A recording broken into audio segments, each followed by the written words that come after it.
بسم اللہ الرحمن الرحیم۔ السلام علیکم ورحمۃ اللہ۔ 2 سے 4 دن پہلے کور کمانڈرز کانفرنس منعقد کی گئی اور اس کے بعد D G I S P R کی پریس کانفرنس کا انتظار کیا جا رہا تھا،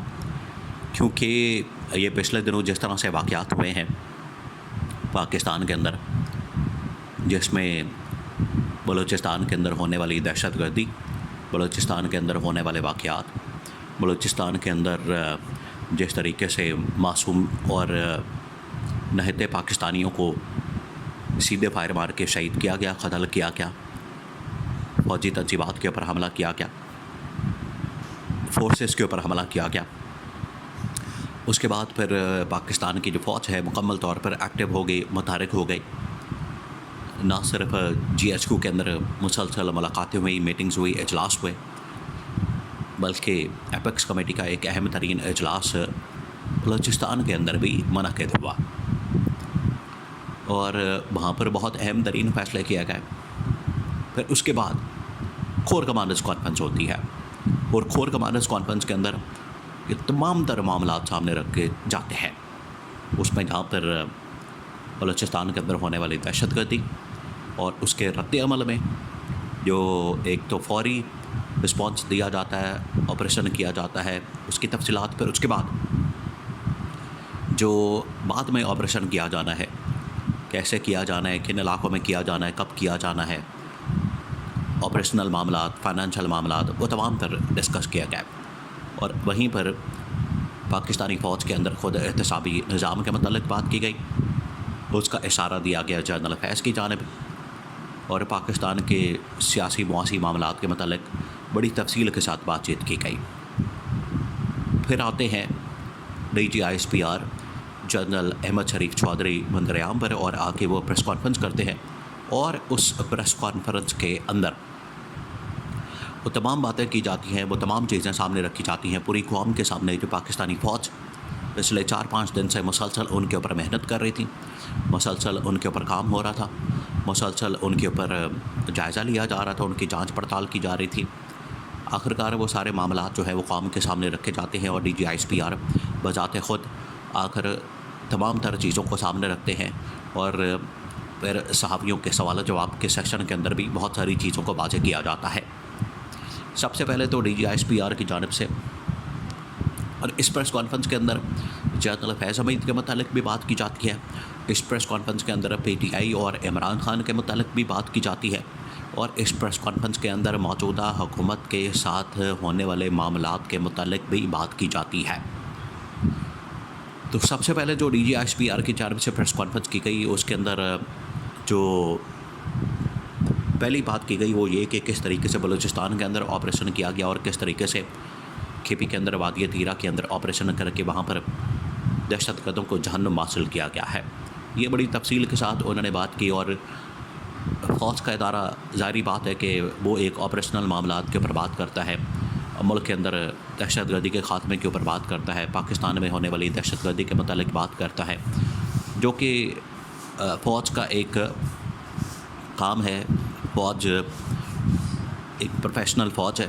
تو جو اس کا کام ہوتا ہے اس کے متعلق بڑی ڈیٹیل کے ساتھ بریفنگ دی جاتی ہے، اور اس کے بعد D G I S P R جب سوال جواب کا سیشن شروع کرتے ہیں تو اس کے اندر پھر بہت ساری چیزیں سامنے آتی ہیں، اس کے اندر پھر بہت سارے معاملات سامنے آتے ہیں۔ اس کے اندر عمران خان کے متعلق بھی پوچھا جاتا ہے،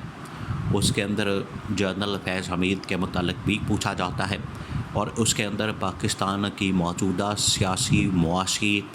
عالمی صورتحال کے متعلق بھی بات کی جاتی ہے۔ تو عمران خان کے متعلق جب پوچھا جاتا ہے تو اس بار D G I S P R کی جانب سے بڑا زبردست قسم کا جواب دیا گیا۔ اس سے پہلے جو ہے ہر پریس کانفرنس کے اندر یا کور کمانڈرز کانفرنس کے اندر بار بار ذکر کیا جاتا تھا 9 مئی کا، جس کا تعلق زور زبردستی کے ساتھ عمران خان کے ساتھ جوڑا جاتا ہے کہ عمران خان اس میں ملوث ہے، عمران خان کا اس میں کردار ہے، عمران خان نے یہ کیا ہے، عمران خان نے وہ کیا ہے، اس طرح سے کر کے پورا ایک بیانیہ بلڈ اپ کیا جاتا ہے۔ اس مرتبہ اس پریس کانفرنس کے اندر کوئی عمران خان کے متعلق یا 9 مئی کے متعلق بات نہیں کی گئی، بلکہ جب عمران خان کے متعلق پوچھا گیا اس کے اندر عمران خان کا ہونے والا جلسہ، عمران خان کے جلسے کو کینسل کروانے میں اسٹیبلشمنٹ کا کردار، اس کے اوپر بڑی تفصیل کے ساتھ بات چیت کی گئی۔ تو اس مرتبہ جو فوج کی جانب سے DGISPR کی جانب سے بات کی گئی اور بڑا معنی خیز ایک جملہ کہا گیا، وہ یہ کہ فوج بطور ادارہ کام کرتا ہے پاکستان کے اندر، اور حکومت کے ساتھ ایک پروفیشنل اور ایک سرکاری اس کا تعلق ہے۔ اس کے علاوہ فوج نہ کسی سیاسی جماعت کی طرفدار ہے، نہ کسی سیاسی جماعت کی مخالف ہے۔ یہ بڑا معنی خیز جملہ DGISPR کی جانب سے کہا گیا کہ فوج کسی کے ساتھ نہیں ہے۔ جو کہا جاتا ہے کہ فوج جو ہے وہ اے پولیٹیکل ہو جائے، نیوٹرل ہو جائے، اپنے آپ کو الگ کر لے، غیر سیاسی ہو جائے، اور بالکل وہ اپنی آئینی اور قانونی حدود کے اندر چلی جائے، تو یہ وہ جملہ تھا جس کی بڑی ڈیمانڈ کی جاتی ہے، جس کا بڑا مطالبہ کیا جاتا ہے کہ آئین اور قانون کے اندر رہتے ہوئے فوج کا جو کردار ہے وہ اپنا ادا کرنے کی ضرورت ہے۔ یہ جو بار بار بات کی جاتی ہے، تو اس کے اوپر DGISPR نے بڑا زبردست جملہ کہا کہ فوج پاکستان کے اندر کسی بھی سیاسی جماعت کی نہ تو مخالف ہے اور نہ ہی طرفدار ہے، اور اس کا کوئی سیاسی ایجنڈا نہیں ہے۔ یہ DGISPR نے اپنی پریس کانفرنس کے اندر کلیئر کیا۔ اس کے بعد عمران خان کے متعلق کہا کہ عمران خان کے معاملات اور اسلام آباد میں ہونے والے جلسے کے معاملات وہ عمران خان اور ضلع انتظامیہ کے درمیان معاملات ہیں، اس سے ہمارا کوئی لینا دینا نہیں، ہمارا کوئی تعلق واسطہ نہیں، اور نہ ہم اس کے اندر پڑھتے ہیں۔ یہ صریحاً ایک انتظامی معاملہ ہے، اور اس میں ضلع انتظامیہ اس کے بارے میں جواب دے سکتی ہے، ہم اس کے بارے میں جواب نہیں دے سکتے۔ اس کے بعد پھر جنرل فیض حمید کے کورٹ مارشل کے متعلق بات کی گئی کہ فوج کے اندر ایک خود احتسابی کا نظام موجود ہے، اور فوج کے اندر کسی کو اپنی سیاسی مفادات کے